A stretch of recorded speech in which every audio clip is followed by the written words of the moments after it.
Hello, hello, and welcome back to the Black Girl Iowa podcast. I'm your host, Emily, and today's episode I am dedicating to the life and legacy of Deacon Donnie Dunbar. Donnie Dunbar left us recently, and he lived an incredible life. He is someone that is well known here in the Des Moines community, as well as within my church community. As you guys know, I'm a member of Corinthian Baptist Church here in Des Moines. And a few weeks ago, I had the opportunity to attend his homegoing ceremony. Now, the Dunbars are actually very close friends with my parents, and their daughter, Danielle, is a close friend of mine. And going to this ceremony was a really amazing experience and a really great way to honor this man's life. He has done everything from servicing his community, servicing our country, and really just being a beacon of hope, which is something that here in Des Moines, which I have said multiple times, is necessary. And we have really amazing Black leaders here, and he was most definitely one of them. One of the other reasons why I wanted to dedicate this episode to him is based off of something my father said at his service.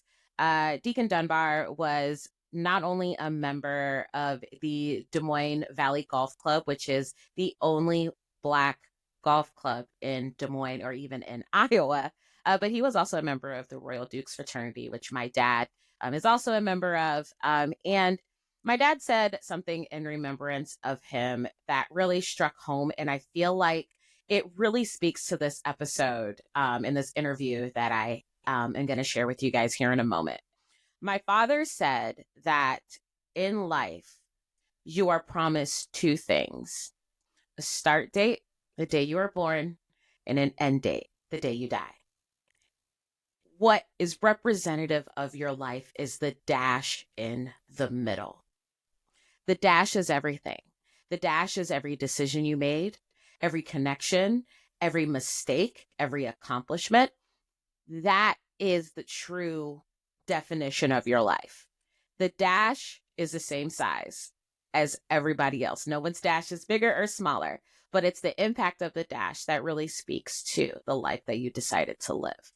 And as I was sitting at that ceremony and listening to all of the amazing things that Deacon Dunbar has accomplished in his life, the one thing that just kept sticking with me is that he made it a point to not only be of service to the people around him, but to also take time for the things that he enjoys and share those things with people, which, for example, golf.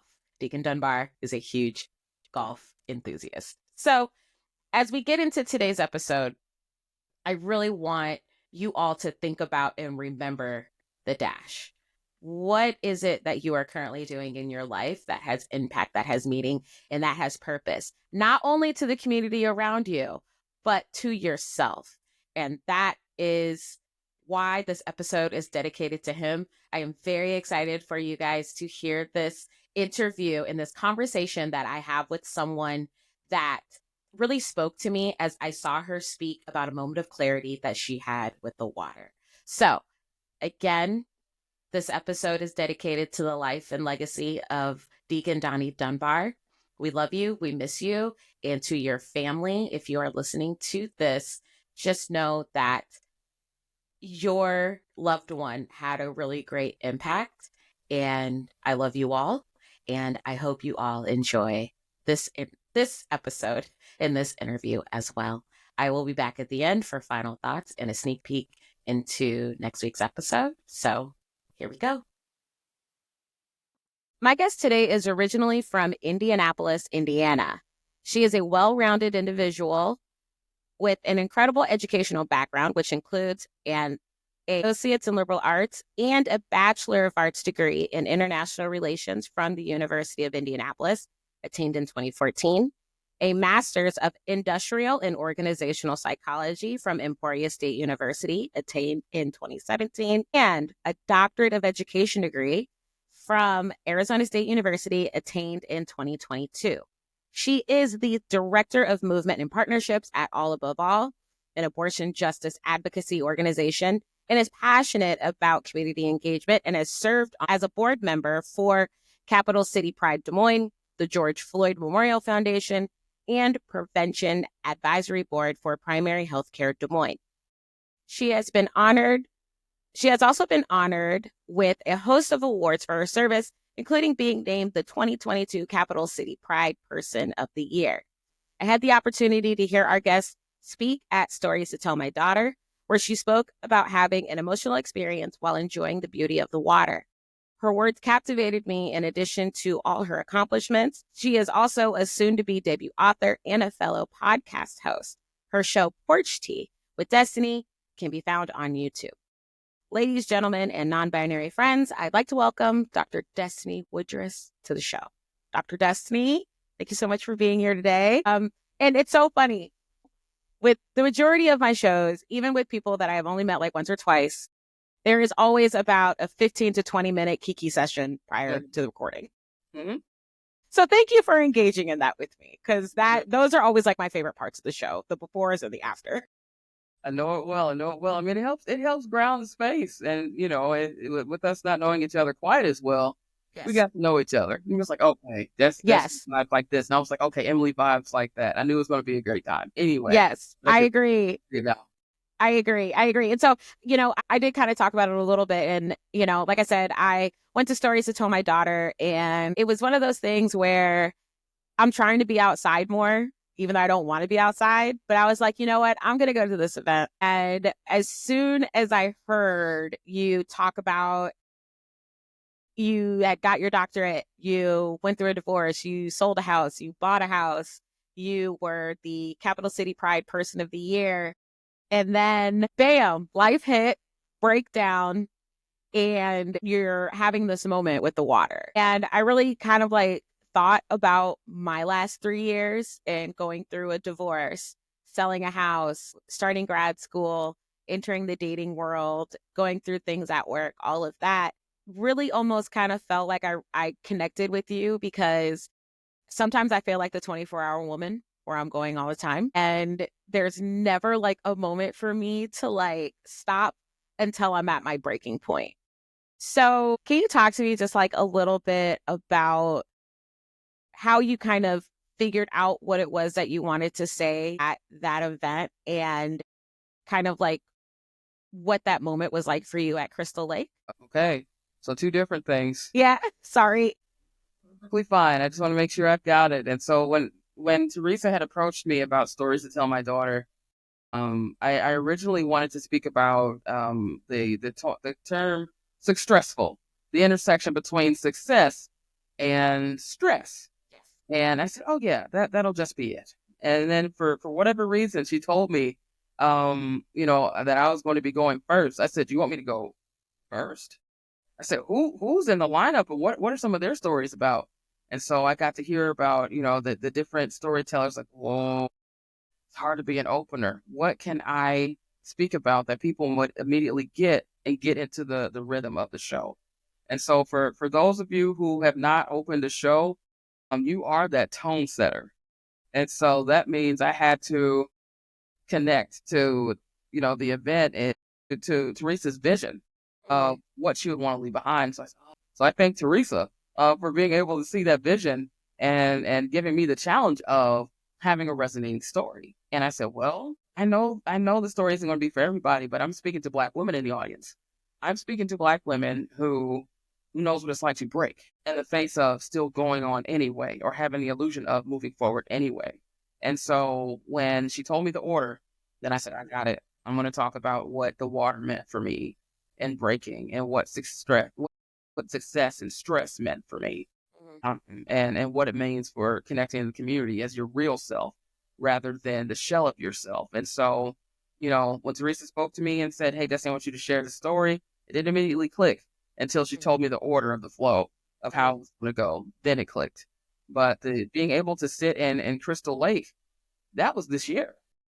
That was this summer. So that was me driving, 7 or 8 minutes to Crystal, Minnesota. And they have this little lake, and it's beautiful. It's tiny. It's not the largest body of water. There was something about the way in which it flowed I had a particularly rough day at work. I felt like, previous position I was in, I had a very tough day. And I was like, why isn't anything coming together? There were bills that were coming due, and um, I'm still trying to figure out settling into this new place and learning where my place is in Minneapolis as a community engagement person, where I'm just like, how am I doing that? And I don't even want to leave my house sometimes. And I look at how the water was looking in spite of a dog being in it and going searching for rocks, in spite of a couple that was arguing a few feet away from it, in spite of somebody going fishing down and around the corner. I looked at just the way in which the water flowed around those different activities, around those different events. It didn't change up its properties. I was inspired by that. I was moved to tears. And I told the water, thank you. I didn't realize that I was holding all of this. I finally exhaled. My shoulders went. Yeah. And so I really wanted to bring that moment to the stage with you all as a moment to pause. So I'm connecting with you now as you're saying, you know what, I'm a 24-hour woman. When do I stop? Your body definitely tells you when to stop. And the moment that happened for me was at Crystal Lake earlier this summer. Yeah, and I feel like those moments where your body wants you to listen Yeah. are really like those moments that you kind of least expect it. There was a reason, like, your body told you, get in the car, turn the car on, put it in drive, go to this place and just have a moment, right? And I feel like it is really hard, especially as a Black woman, as a woman that is single and trying to live the life that I want for myself. But and it's so crazy because I had these same feelings when I was married. But the only difference is that it is truly me. And I am really the one that is guiding and navigating everything, Yeah. as opposed to guiding and navigating everything for myself plus someone else, Right. And so, again, like, just having those moments, I haven't had that moment yet.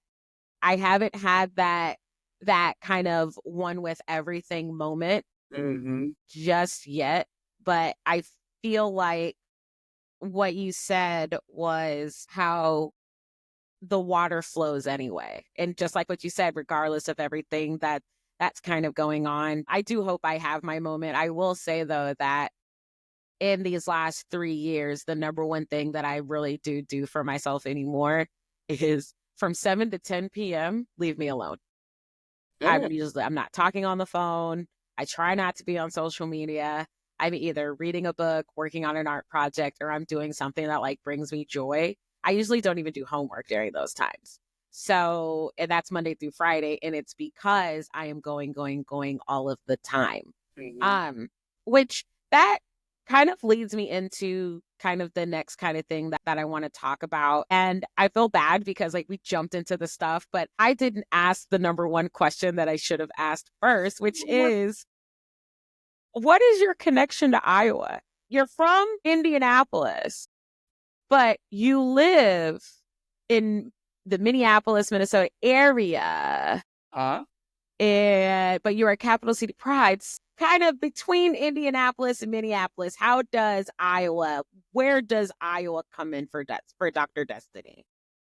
And what fits in after my then, wife and I had left Central Washington University in search of, gosh, where do we go? What can we do? So, in true nerd fashion, I made a spreadsheet.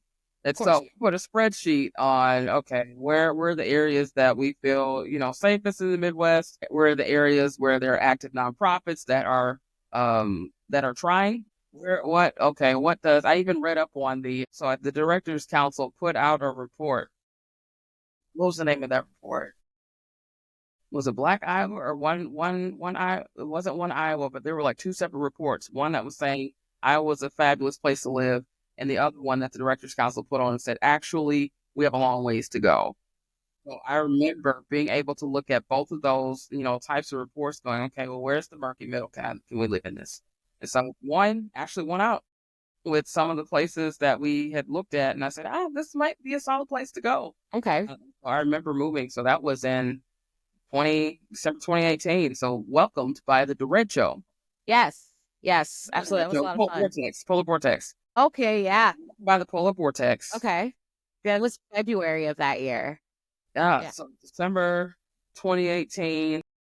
I remember it was unfortunate. There was a poor soul that passed away at Iowa State's campus. It was a 17 or 18-year-old boy that couldn't get back into the dorm room. Do you remember that? Yeah. I do. Awful. And so wound up working for the Iowa Department of Public Health. Well, it was still Iowa Department of Public Health before the merge with Human Services, right? Human Services. Yeah. And then also Mhm. Iowa Department of Public Health and Human Services. And my then wife at the time was working at a mental health organization. And so I said, God, what is there to do? And so I just got bored looking up stuff. It's like, well, I'm gay and black. I've been black and gay a long time. Yeah. Iowa Queer Communities of Color Coalition when it was still around. Yeah. Got connected with Capital City Pride later on. I connected with the One Iowa first, with their One Iowa Leadership Institute. And so I was their class of 2019. Okay. And just because I was bored and wanted to get out of the house. And then I found, and tell me if this is still the case, but in Des Moines, it's like once you get started somewhere, that's the block that you're in. I wasn't able to, kind of branch out in other ways without people going, shoot, I thought you did the gay stuff. I was like, right. Gay stuff. I am getting interest. I have other Yeah. shit to do. Yes. I have other interests. I have other things I want to do. But, Right. it have to be Destinee who does LGBTQ stuff or Destinee who does. I'm like, are you kidding me? And so that's the connection to Iowa. Was moved there, as an adult. Yeah. So, that's what brought me there. Yeah, and your journey here is so different because the journey that most people have to come to Iowa, it has to do with school.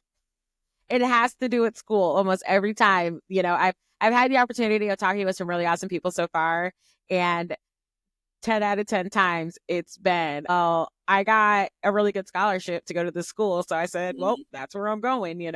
But I really think that that's really admirable for you to come to Iowa at a time where in 2018 is actually when I came back, because I was gone for 9 years. And so for me to come back in 2018, yes, I saw all this vibrant nightlife and new restaurants and things to do. And Flick's Brew House for me was like a really big deal because, you can drink out. I could have a beer while I'm watching a movie, but at the same time, the politics of the state were not matching the politics of the city. And I noticed like a really, really big change. And, growing up in Iowa, for me being a city girl, it was always very progressive. Mm-hmm. And now you had this almost like this red kind of invisible ether just kind of like filtering into the city, into all these different things, So, but to come here, literally kind of, do your spreadsheet and say, the calculations show Des Moines, Iowa is where we need to go. That is highly applaudable because, I always tell people that, especially, with me living all over the country, is Iowa is amazing, but Des Moines is the best kept secret. Like, when you are here, like in the city, like you really start to understand that for everything around us, like this city is nothing like it. Like you will never be in another Des Moines ever. Given the nature of this podcast, I want to be able to mention this, and we know this, but for the other listeners who might be outside of Iowa, it is a business hub. Mm-hmm. There are so many businesses that are able to pop up and thrive. There's so many opportunities for grants to pop up and that sort of thing. I think about Marquez who burned the boats, that whiskey business that he's got going on. And now, Center on 6th? Yep. I think so. Going on. And then, I think about Dewana Bradley, with Juneteenth. Yep. I always think of Black and Bold and Lady Luck scented candles. Those ones like just took off, for Black and Bold to come out, be out of Des Moines and be like the official coffee, of Black Panther and Black Panther 2 Wakanda Forever. Like that's kind of top tier, right? It You is. know? Yeah. You know, Yeah. to the point of Des Moines being a really good, Hmm. best kept secret in the Midwest. Yes. Yep. Absolutely. Like this is definitely the place for all of those things. But I Yeah. also think that having those diverse perspectives coming from out of state, I think are also incredibly important because for everything that I love about Des Moines, I thought you also spoke to something to where you having that diverse perspective, it's almost like you're put in a box and Hmm. then you have to kind of like fight your way out of the box, you know? And also like I've talked with other people and like my friend April I had on the show and she said it was actually kind of hard to get connected because you don't know who you don't know. But the thing is, once you do get connected with the Black community, specifically in Des Moines, then it's almost like an offshoot. You're just getting connected all over the place and figuring out who's who and where you could go for support, which I absolutely love. So now, how long were you in the Des Moines area? So from December 2018 to August 2022. Okay. So even in the short amount of time, it was like, oh yeah, Justin Lewis, who did Selma, we worked at our Department of Public Health together. I'm thinking about Teresa Zill. And the funny thing is, stories to tell my daughter, that was the first one that I attended, was the one that I was speaking at. Really? Yes, I remember when she first started with stories to my daughter. I said, "Oh, I got my eye on that thing," and we Yeah. just kept missing each other like this. We were Yep. in similar circles, but we just couldn't connect until something around last year and it finally started happening for us. Like, oh yeah, you've been on my list. No, you've been on my list, Yep. and that's what I Yep. love about it. Yeah, absolutely. Absolutely. And again, it's almost like once the connection happens, it doesn't break. You in there? You know what I mean? Like you're definitely in there. So before Mhm. I go on to my next question then, what is one thing you miss about Des Moines? Even though you were only here for a short time, what's something that you're like, man, I wish Minneapolis had this because Des Moines had it. And I miss the people most in terms of who I was fortunate enough for them to share their story with me. Mm, okay. You know what I mean? And so Porch Tea, like when I had the house in Des Moines, Mm, there was this big, beautiful open porch. hmm. Here's enclosed. It's still Porch Tea with Destiny.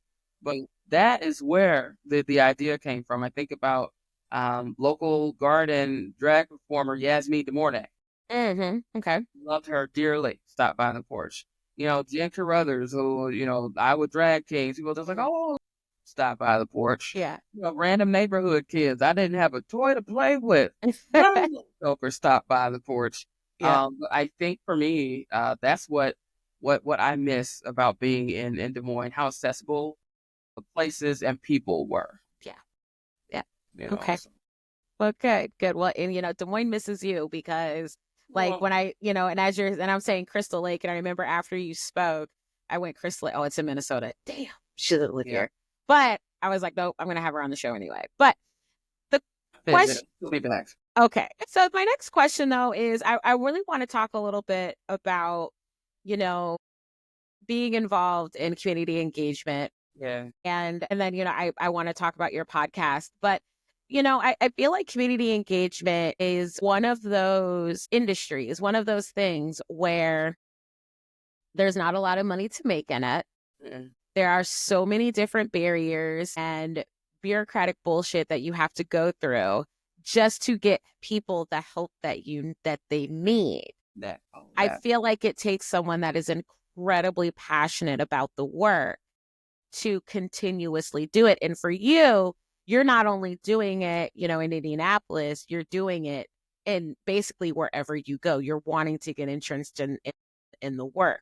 So why is it important for you to be involved in your community and making sure that people have what they need, that they have access, and that they also have knowledge? I was prepared for this question, but I wasn't. I think I added a couple of things. I I sprinkled some stuff on there. I mean, keep them coming. I love them all. But with community engagement, it's something that not only runs in my family, because there's a lot that you could be proud of family, for doing, but it's something that I also connect with. So, my aunt Zula was a former mayor of Chula, Mississippi. Cute Okay. little rhyme, but don't play about it. She was that lady. I think about Robert Clark, who was, one of the first Department of Ed. People down in Mississippi. I think he was the first black man elected to hold that role. And he was in that for 40 years. Wow. So working in bipartisanship like that. My great grandmother who suffered with mental illness, she was schizophrenia, but she was a fierce advocate at getting people out to vote. She was like, you have to vote. You have to make this known. So even through the pain of struggling, and it wasn't even the pain that we were being unified. It was our shared blackness and our shared story around that. But the pain was brought when people had issues with us. We had no problems being black. It was people had problems with the blackness, but people were, thankfully I'm part of a heritage, a part of a line. They didn't give a damn. We're going to be black anyway. We might as well try and make a difference. And for me, I don't know what it is, but I've always been called an old soul. So even as a little kid, people would call me grandma, and it would be the funniest thing ever. So I feel like Benjamin Button. It's like I'm aging backwards. Yeah. Yeah. And it is the funniest thing to feel myself get silly. Community engagement is something that I knew if I didn't get involved, there's a piece of the story that's going to be missing forever.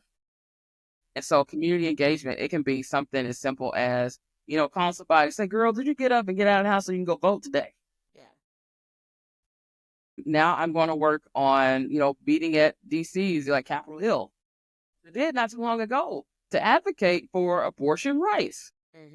And, being able to talk to young black men, young black women, young black folk, our non-binary folks often get left in the trenches. I think there's something so important and so powerful about being able to tell your story, because there were so many behind me in my line that died to make sure that there was a way for me to do it and to carry them with me. So community engagement, my mere existence is enough to do it. But if I can inspire other people to say, you know what, girl, yeah, you should write that book. Yeah, you should get your podcast started. Yeah, you should go ahead and stand up for your friend and, take her on to that shelter. Yeah, you should be able to do all of that. Community engagement work is something about being able to tell my story that is precious to me, that could help somebody else. That's why I do it. Yeah, I love that. And I think it's really important when we think about the storytelling aspect of everything, is that our stories are a part of our lives, but a lot of the times there are parts of our story that we don't really have a lot of control over, and it's because of the laws, the rules, and the regulations that are around us. So I think a lot about when you're saying, "Hey, I'm going to call my friend, make sure that they vote." You had your great grandmother that was that advocate for that. I think about how people's stories have been impacted with taking away women's right to choose. I'm thinking about now the stories that they have to tell, and why, if we don't know these stories, we cannot change the communities to really fit our needs the way we need to. And it's such important work, but it's also exhausting work. It's tiring. The benefits sometimes don't come right away. Do you ever get burned out? Yes, I do. When I find that I'm not sleeping and I'm on all the time, I don't even realize I'm on all the time until I'm tired at 6 o'clock in the evening. And I'm just like, well, I'm not ready for bed. I said, oh, I didn't take my break. Okay, I didn't set my boundaries clearly this time. I didn't quite make it. Yeah. And so, like, my body will tell me, yeah, you didn't do too, or you did way too much. Or I shouldn't have taken those 5 meetings back to back. Or, been on the phone with people who drained me, knowing that I only got 15 minutes with these people, but they have me on the phone for 2 hours. Things like that, things I should have known. I think that's when the burnout happens, because, excuse me, for us, we can't take blackness off. We can't take our womanhood off. And even though there's this pressure to be on, we have to challenge ourselves and say the pressure isn't going to come from within. And sometimes it's not always successful. And so that's when the burnout happens, is when I forget. So my moment at the water was a culmination of me forgetting little bits of time, and it all coming together into this ball that just kind of sat on me. And so then the dam started to break, the levee started breaking. Right. So, what do you do when you do feel overwhelmed and when you are burnt out? What do you do to decompress? What do Okay. you do to prioritize yourself? What are you doing to take care of Dr. Destiny? And so I sit on this porch like this. I sit, or I'll go for a walk because I'm near Theodore Worth Park Okay. in Minneapolis, Minnesota. So I can literally just walk. I'm 10 minutes away from this park and just go out and be in some greenery. I'll go and take myself out to grab a chai. I'll call up my granny because everybody knows in the family my granny's my favorite, and I call her my favorite. I said, "Favorite girl, what you doing today?" She'll tell me, "I'm making out these bills." I said, "I knew you should have grabbed a sugar daddy back in the day because it wouldn't be Period. struggling." And so Yep. we can actually have a Yeah. kiki with more time together. You know what I mean? And just being able to call up my granny or some women in my family that I look up to that mentor me, that do it. But one thing that I know that there are stories like girlfriends Hmm. or you had Boisha, you had Living Single, you had Martin about all of these friend groups. I'm just like, dang, it would be nice to be Hmm. able to tap into, who are the people who have me like Right. that. I'm really not sure because I've been the go-to person Hmm. for a lot. Hmm. But for me to just grab a group of people together and have them just say, "Yeah, y'all come on," I Hmm. don't know who that would be, Hmm. and maybe it's something we can get into later. And that might Yeah. ebb and flow, or that might shift after you go through certain things in your life. You might have, certain girlfriends or certain people that you hold close to you that you might not be able to bring with you on certain periods. Hmm. That you have to go through something first to be able to say, "Oh, I didn't understand what you meant when you said this, but girl, I got a story for you. Can you help me through the thing?" Hmm. And so, I think there's a lot that plays into how I care for myself now. Being able to watch those shows, reflect back, being able to talk to Granny, going for those walks. Actually, being on a show like this is something that's caring for me. And so the fact that you open this platform to allow me to reflect and sit on this porch Yeah. and be in community with you right now, this is feeding my soul. I'm chilling. I've got my water. I got Good. it's doing it. So I just want to say Yes. you are now a part of that. Yes. Yes. And I did an episode recently with Christine Johnson. Right. She's at Chef Joppa here in Des Moines, so she has Joppa experience. And Yes. she said something that literally, like, when she said it during the interview, I wanted to throw my phone out the window because it was so spot on. She Yes. said, what you need to do to find your village is you need to make sure that those people, they don't play about you. So regardless, if you need just to talk, if you need, a couple dollars for gas, if you need, look, she even said, want to try this recipe out on somebody, all of That's those right. things. I want to try out this idea. I want to talk through this issue that I have. Find people that do not play about you, because those are going to be the people that are going to uplift you when you need it. And they're going to be the ones that are going to humble you when you don't want to hear it. And I feel like that's one of the So, things that I love about, like, my friend group, but I've really been able to love about some of the relationships that I've been able to build with this podcast. And so, there have been people that I've only talked to a couple of times, but I don't play about them.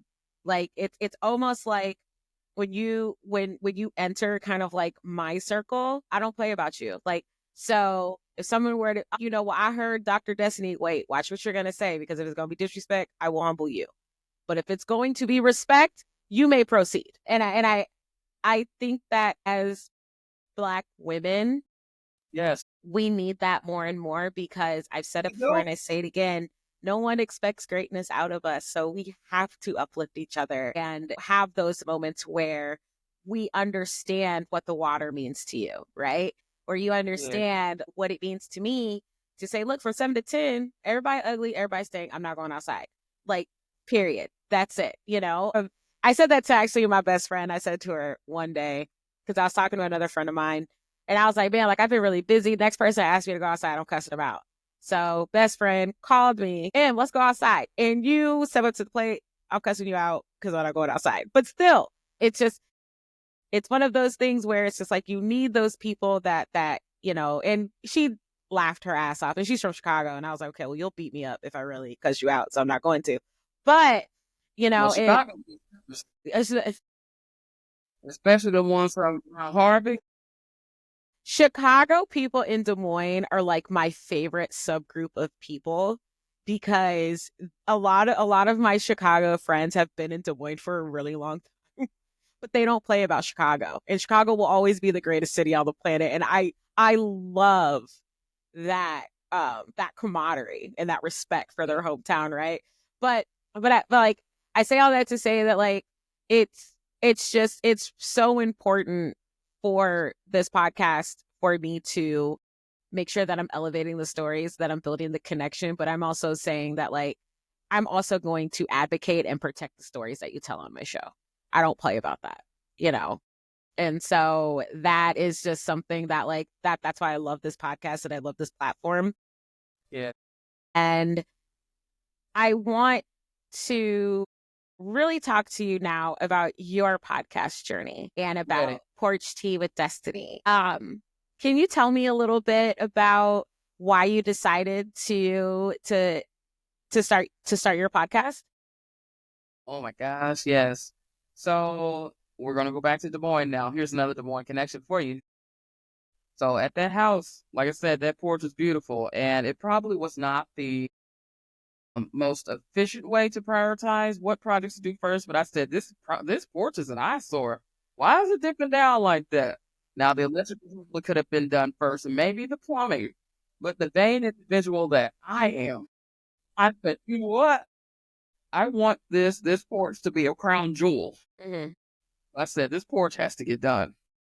And so I knew for me, I've always wanted a porch. And so I was like, look at it. I got to see because people might not know this in Des Moines, but there are actually regional magnolia trees. Mm-hmm. So there were actually some magnolia trees that were just right in front of the house.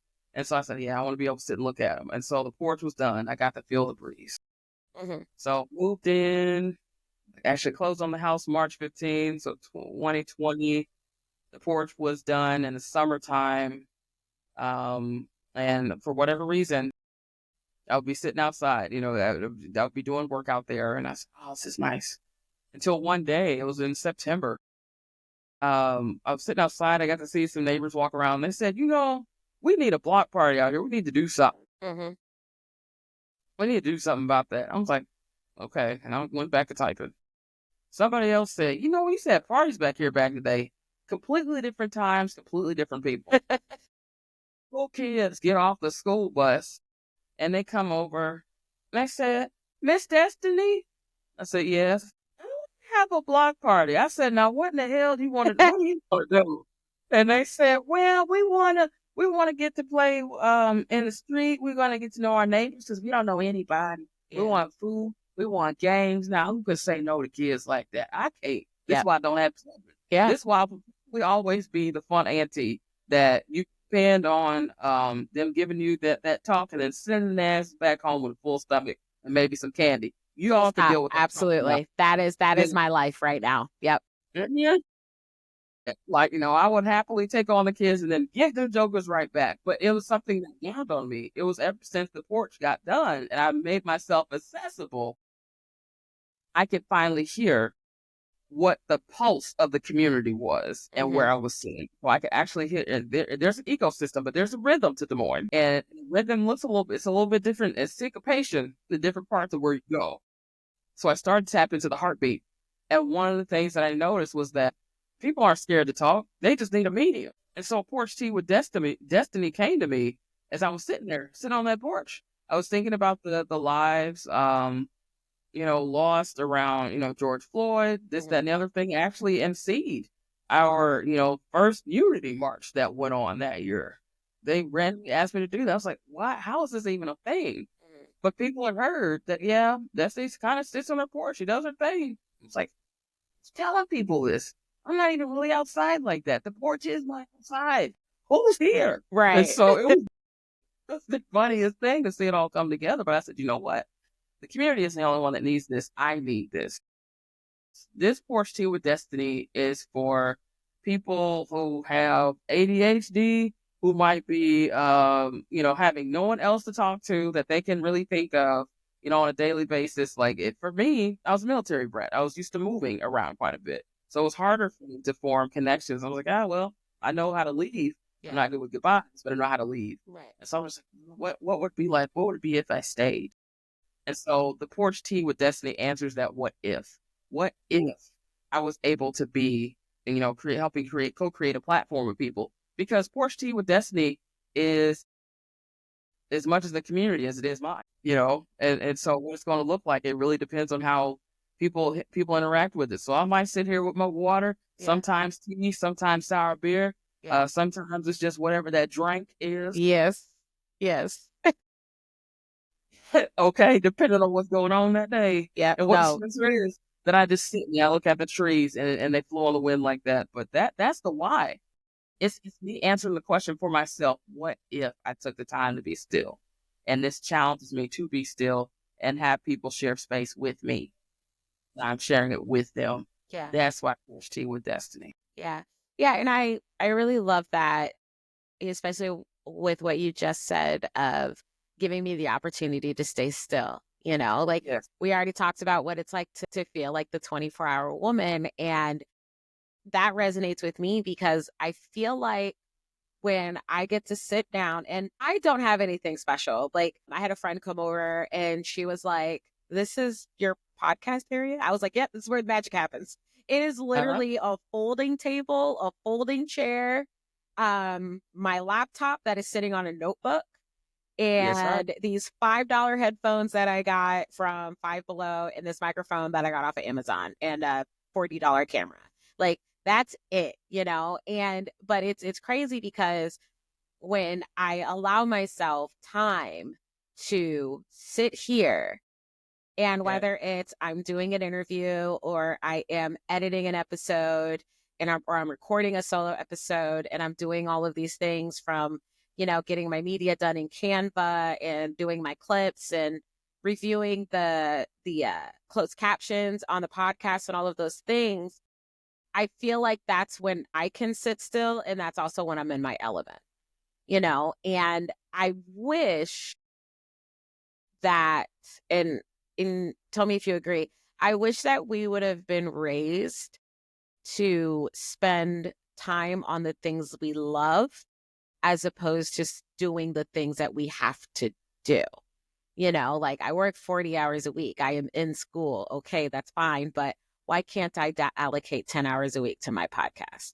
Or even like when we do those things, why do we feel bad? And I feel like I've listened to a few of your episodes. That's the tea on life. That's the kind of stuff that you're talking about. Yes. And here's what I have at my phone. So today, folks, whenever this is going to air, when we're talking right now, I just came from the Mega Mixer. That was a film and media event that went on. It's a 2-day event. And I'm pulling up my phone right now to figure out which time I was on to connect with what it is that you're saying. I listened to a panel called The Future of Storytelling. Right. And so one of the storytellers, DeVar McGee and Adrian Wilson. So I think, Adrian was sharing, what, spend time on something that you love. If you love it, go with it. And on a similar note, Cassie Lemons, who directed Eve's Bayou, or some other ones, Harriet, I Want to Dance with Somebody. She was sharing today when somebody asked a question in the audience at the fireside chat. How do you know a project is for you? Like, what do you do to stick with it? And she said, I have to be in love with it. I have to be in love with it because the projects worthwhile take time. And the projects that you really, that keeps calling to you, that's a love story. You owe it to yourself to see it through. And I said, it hit me with a ton of bricks. It just hit me today. Yeah. And, I really do. And now back to your point, I really do wish we had grown up with do the things that you love, not what you have to do. Because I was, I won't necessarily, I would say, forced to be miserable, but there were consequences. So fun story about this master's in industrial and organizational psychology. So folks, just a little bit of a lesson. Industrial and organizational psychology is the study of human behavior in the workplace. Now, very selfishly, I worked on obtaining that master's because I said, damn, why do I hate all of my jobs? Is it because of the wrong environment or am I a bad teammate? What Man, be a better listen, teammate? listen. Because I kept trying to figure it out. Yep. Because well, the narrative, just like so many of us who Mhm. identify as Black, you need to be able to make it by yourself on your own 2 feet. As a Black woman, you have to work 2, 3 times as hard. Some people hear 10. I don't know what it is. All we know is we got to work harder Mhm. than the other ones. Yep. And you don't do what you love. You do what you need to do so you can put food on the table and you Right. can eat. Right. But I, for the life of me, could not figure out why some people, I'm creative in a different way. Mhm. Like I'm a unique bird in a sense that I found out very late in life I have ADHD. Mhm. I'm neurodivergent in other ways. Mhm. So for me, I couldn't understand, golly, why can't I do factory work or why am I not good at certain jobs? It was just like, oh, family, I'm trying, nothing is Yeah. working. Yeah. And so when I finally settled, not necessarily settled in my spirit Mhm. on what it is I need to do with the storytelling, made a world of difference. Emily, Yeah. I wish we were told as children to do what you love. It would have made a world of difference. It It would be really would less. have. It really would have. And I also think too, to a certain point, it maybe would have helped us also be okay with taking breaks Yes. and not always doing what is expected, but doing what is needed for us. And I feel like your podcast really showcases that. I feel like there have been a few episodes where you've been very vulnerable in saying, I want to give this more. I want to do X, Y, and Z, but I know I'm not there right now. And I feel like voices like yours with being open and upfront and honest about those things, it encourages someone like me who, I mean, we talked about it this before where, like I can't be given something and I'm just like, oh, I'm just going to do it part way. No, I have to be the best. I have to do all of the things and I have to do it top tier and better than anyone else. And it's kind of one of those things where it's not so much that I'm a perfectionist, but it's the praise that I enjoy. And so that's one of the reasons why it's like I always want to make sure that I am going above and beyond because the praise is something that as a Black woman, especially in my field, I'm only going to get it if I'm the best. If I just do it mediocre and if I just do it like everybody else, I'm not going to get that. And that's a demon that I have to figure out on my own. But you know, if I could give the same level of energy to my job as I did this podcast, then sometimes like I feel like, oh, I would be better, but also giving myself grace and that this is something that I'm just now finding out about myself. So it's okay. But yeah, I really, like I said, I think I love your podcast and I cannot wait for more new episodes because, the kikiing is always fun. And you're right too about, because sometimes, all the time, this is filled with water. But sometimes, if Eh, it's a Saturday night and I have nothing to do, it could be filled with wine. You never know. you Whole never bottle know. will fit in there. It's great. You never Fantastic. know. But I want to back up one more good time. I want to say thank you for taking the time to hear my story. Thank you for connecting with the podcast, and I'm digging yours.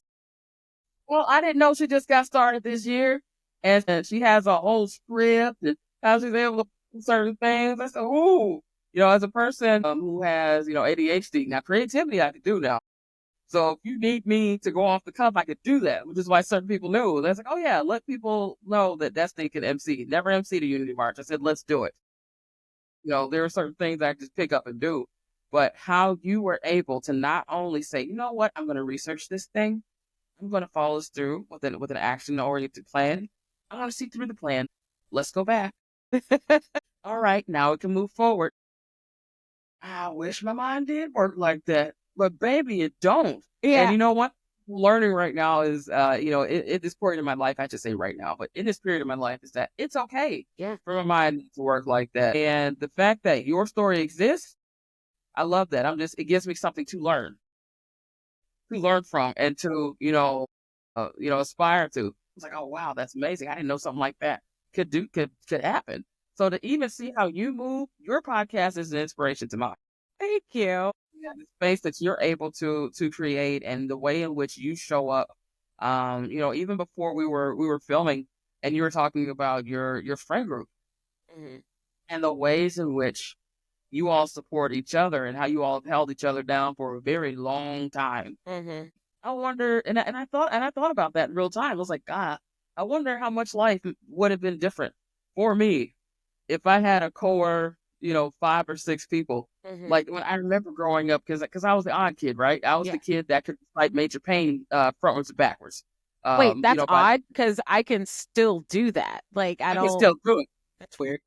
I didn't know that that was like an odd trait or anything because Yeah, that movie is yeah. classic. But okay, that's fine. All right. Oh, so cool. But there are just certain things. I'm just like, oh yeah. If I look at a movie, I can tell you based on the pixelation if it was in 1993 or 96 or 2000 or whatever else, because that's how far into the film I was. So I could do that. Mhm. But sometimes forming relationships with other people is very hard for me. So it's interesting now that people, as I'm older, go, oh my God, have you met Destiny? I'm just like, ooh, the one who grew up shy with the pet rock, or who had glasses and wore braces. You're talking about me? And to be honest, like this is very telling because Yeah, like I said, like I heard you speak and I was just like I heard you speak and I was just like I need to talk to her. And especially because how you talked about how teachers used to tell you your name was spelled wrong. That's another thing because I've been told that like my entire life. And so I felt like it was really easy to connect with you.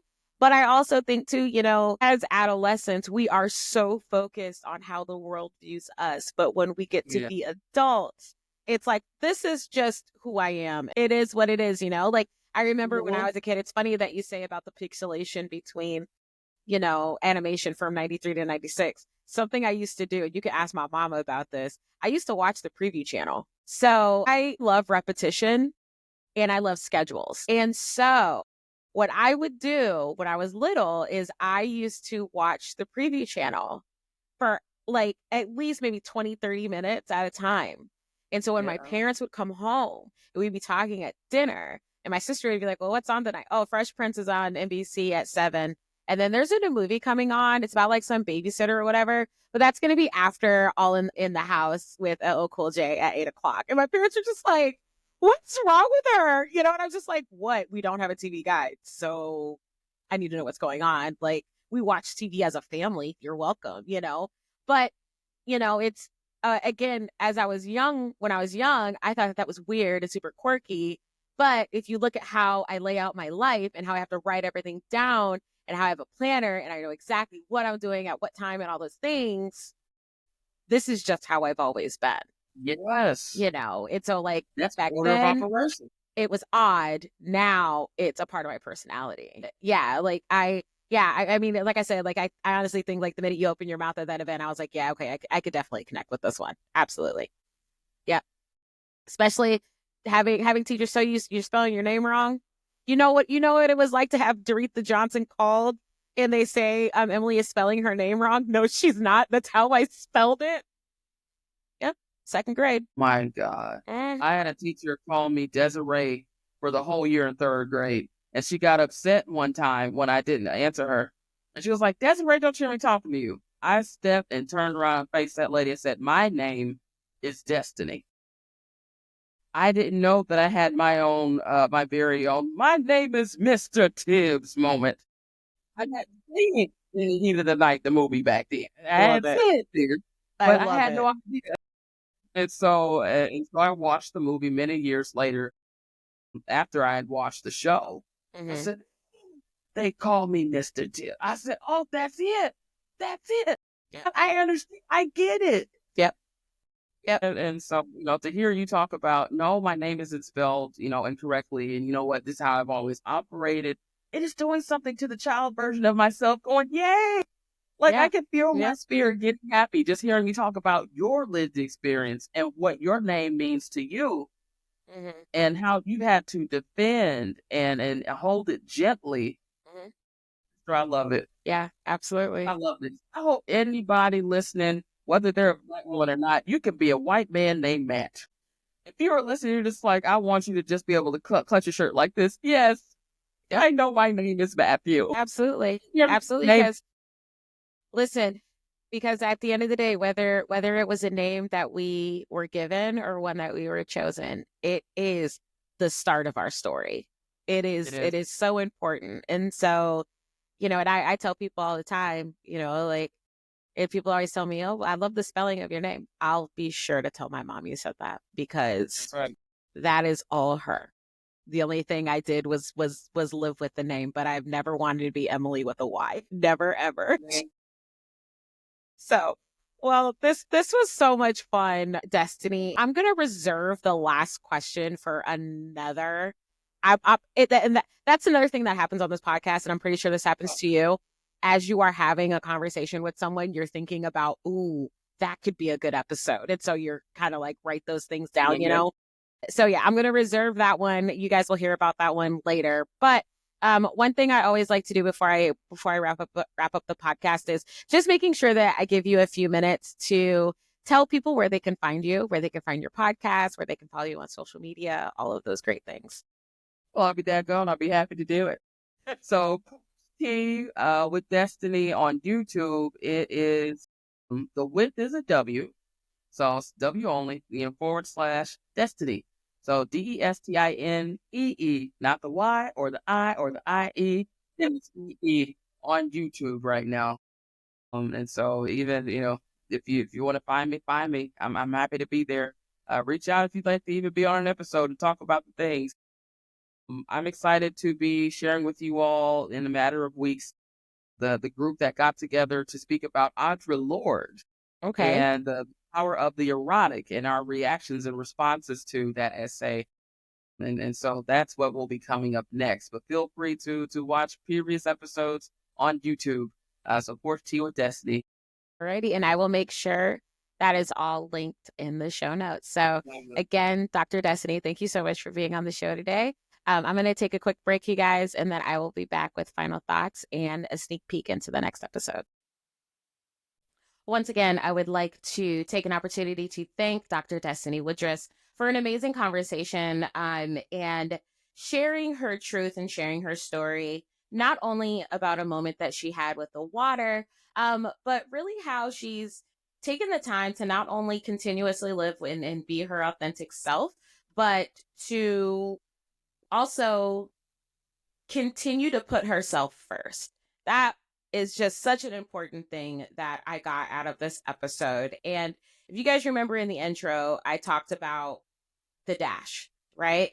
The symbol between your start and your end date in this life. And this last month, these last 2 months, first 2 months of the year, I have not been afraid to say have been incredibly hard for me. I am currently swimming my way out of a pretty serious depression that I didn't really realize how serious it was until recently. And what I'm starting to really realize, especially after going to Deacon Dunbar's homegoing, listening and really taking in all of the things that Dr. Woodruff said, is that I have had more moments where I am not living and enjoying the present, and I'm too focused either on the past or the future. And that is not something, that's not a trend I want to continue. I definitely want to continue to live in the present and really take time to understand not necessarily why things are happening to me, but the impact that they're currently having, not only on me, but also on the people around me. Um, One of the biggest takeaways that I had from this episode, and just thinking about everything that I've been through over these last couple of months and then beyond, is this term stressful that Dr. Wood just brought up. This term, this feeling when your body is telling you to stop and be one with the moment, but you decide to keep going. And I have really been feeling that lately, you guys. Like I said in my previous episode, it's one thing to be depressed. It's another thing to kind of come out of it and realize just how down you were and realize how everything around you is also starting to suffer. And as I think about everything that's currently happening in my life right now, also the fact that, so today is Monday, March 3rd. I turned 39 on Friday, March 7th. So I really have to think about everything that happened in my 38th year and not hurt myself or talk too down about myself about everything that happened. Everything that happened in year 38 happened for a reason. And I think as I move into chapter 39 and I think about where I am currently in life and what I want to do next, the only thing that really matters is that I'm living and I'm doing things that I care about and that I want and that have a positive impact on me. And that ultimately will become a part of my legacy. And that's what I want. This podcast has really been a godsend. It has really been something that has changed my life. And it's given a voice to a part of me that I thought was long silenced. And I will talk about that at a later date. But this podcast is something that I want to be a part of my legacy, as well as a few other things, a few other things that I'm working on. Um, and I'm doing them for myself. And I want to share them with the people I care about. And that's the move. That's the motto. So again, want to thank Dr. Destinee Woodris for taking the time and speaking with me on this amazing conversation. I will have all the ways that you can follow her journey linked in the show notes, including her podcast, Porch Tea, which is on YouTube. Now, as for the future of this podcast, you guys, so this is officially episode 32. Okay. I have made the decision to end season 1 of this podcast on Monday, March 31st. So, with season 1 ending on that date, I do have some more interviews that I will be showcasing for you guys, including a very, very special one that will round out season 1. I'm not going to give you guys too many updates on that one or sneak peeks, but just know it's going to be a fantastic episode. Next week, I will be joined by the one and only owner, proprietor, and CEO of Mahogany Doula Services. Latoya Lewis will be joining me for a conversation about all of the reasons why she decided to not only be a doula, but also what her driving force is for maternal Black healthcare. So that's going to be a fantastic show for you guys. I cannot wait for you guys to hear it. Again, if you want to continue to follow me, please do so. I am on social media, TikTok and Instagram at Black Girl Iowa. I also have a blog, which you can check out. I do have some recent postings about some documentaries that I recently watched. And I will also be putting up season 1 recaps of all of my episodes moving forward, with also links to all of the places where you can watch said episodes. So please be sure to keep a lookout on that. www.blackgirliowa.com. Again, I'm your host, Emily. Thank you so much for joining me today. And I hope you all have a wonderful week. And I will catch you guys on the next episode. Bye.